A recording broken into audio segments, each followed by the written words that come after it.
Act 4, Scene 1. Othello's Fury. Othello now misinterprets every action of Desdemona, and at one stage he is unable to contain his fury. Lodovico arrives as a messenger from Venus and is shocked to discover that a breach has developed between Othello and Cassio. Desdemona hopes that the Venetian gentleman will be able to heal it, since she herself can do nothing. He also brings news that Othello is to be recalled to Venice, with Cassio taking over the government of the island, and Desdemona remarks innocently that she is glad to hear it. Othello can bear no more, and he strikes her. The Venetian messenger is appalled. The thing is unbelievable. As for Desdemona, she can make only one reply to her husband's brutality: I have not deserved this. When the Venetian is alone with Iago, he searches for some sort of explanation, and Iago, smiling inwardly at the ruin he has made, agrees gravely that something indeed seems to be amiss. He is much changed, he observes of Othello. Desdemona's shock. Act 4, Scene 2. It takes Desdemona quite some time to realize that the noble Moor is accusing her of adultery. Othello tries to force an admission from his wife's maid that Desdemona and Cassio are lovers, but Emilia is steadfast in her denials. Then he sends for Desdemona herself and tries to force the same admission from her. He does not use Cassio's name, and Desdemona still clings to the idea that Othello is enmeshed in some political difficulty. Perhaps the recall to Venus has angered him, and he feels that her father had something to do with it. She is so sure of her own innocence that it is a little while before the savage explicitness of Othello's language penetrates her mind and she realizes of what she is being accused. Even then, there is nothing she can do but deny the charge, with all the lack of skill that innocence has, and to deaf ears. Emilia comes back to find her mistress in a blurred state, half between sleeping and waking. She is like a child who has been beaten into stupefaction, and for a time she cannot collect herself.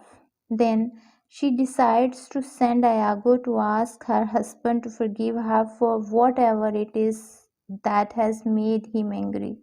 Iago assures her that it is some political matter that is troubling Othello, and that it will pass. Go in and weep not. All things will be well. Then, when she has left the room, he sends Rodrigo off to murder Cassio. Rodrigo will do anything to get Desdemona for himself and goes obediently. Act 4, Scene 3. Desdemona's Song. Othello sends Desdemona to bed as night has fallen and gives instructions that her maid is to leave her.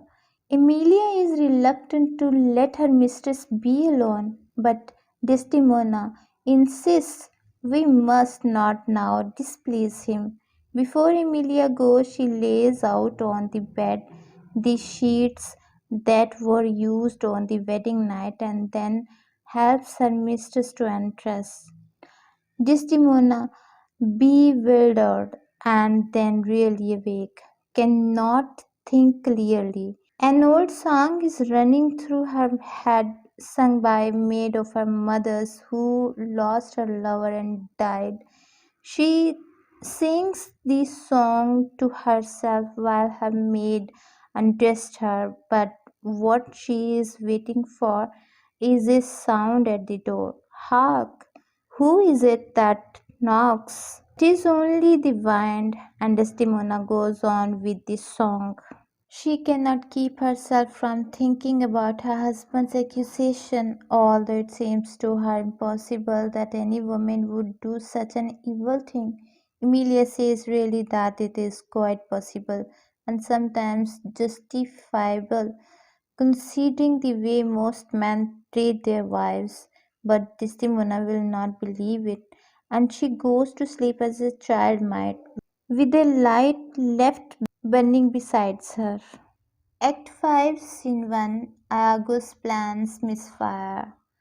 Iago's well thought plans about setting Rodrigo and Cassio on each other so that one, if not both of them, are out of the way, misfire.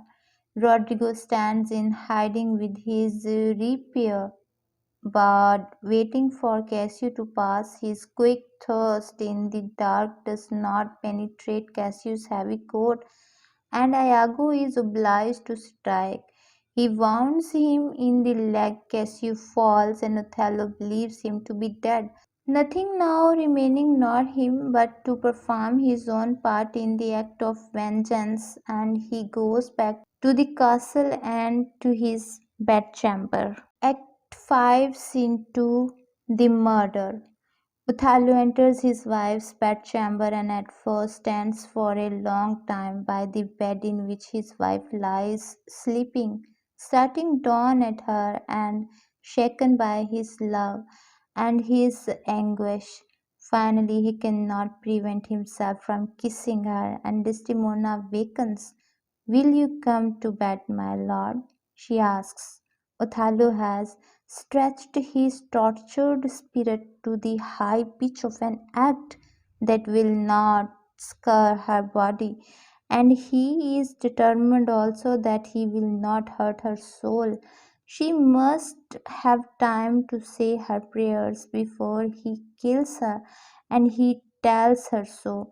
The terrified Desdemona tries to protect herself with what little skill she has and struggles to make him realize that she is innocent, but she speaks to a madman who cannot listen. Then she learns that Cassio is dead and no one is left who can testify in her defense, and she abandons her useless weapons and pleads only for time.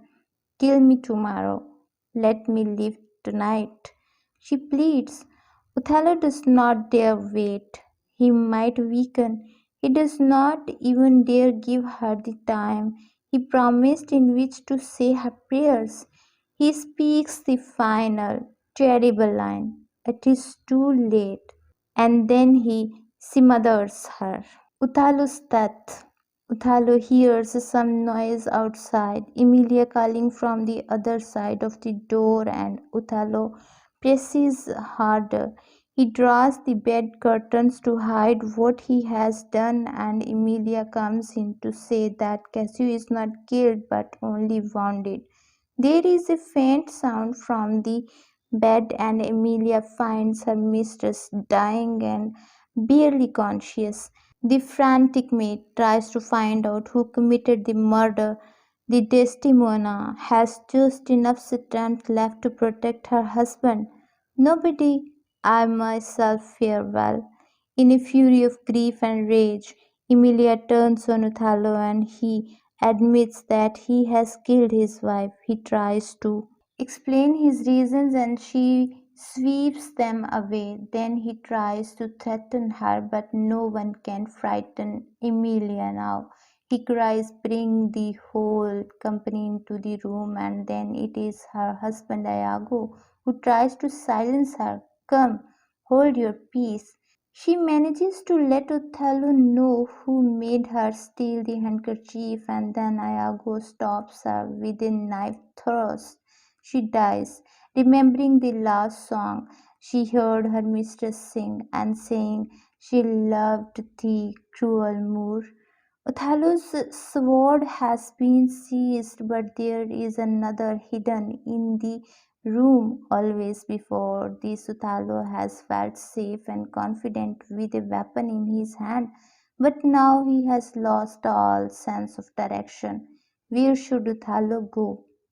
He has no need to wait to go to hell, for he is in it now, and even his attempt to kill Iago is a half-hearted one. Othello asks forgiveness of the wronged Cassio, who gives it freely, and then, with a final return to his natural dignity and control, he sends a message to the Venetian state.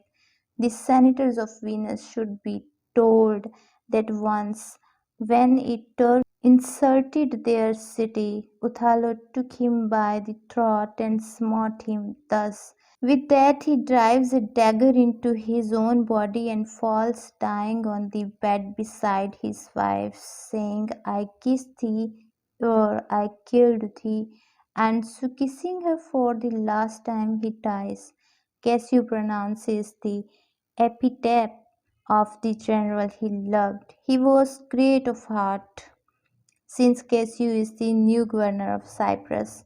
It is his task to arrange for the punishment of Iago, who declares that from now on he would not speak a word. Thanks for watching.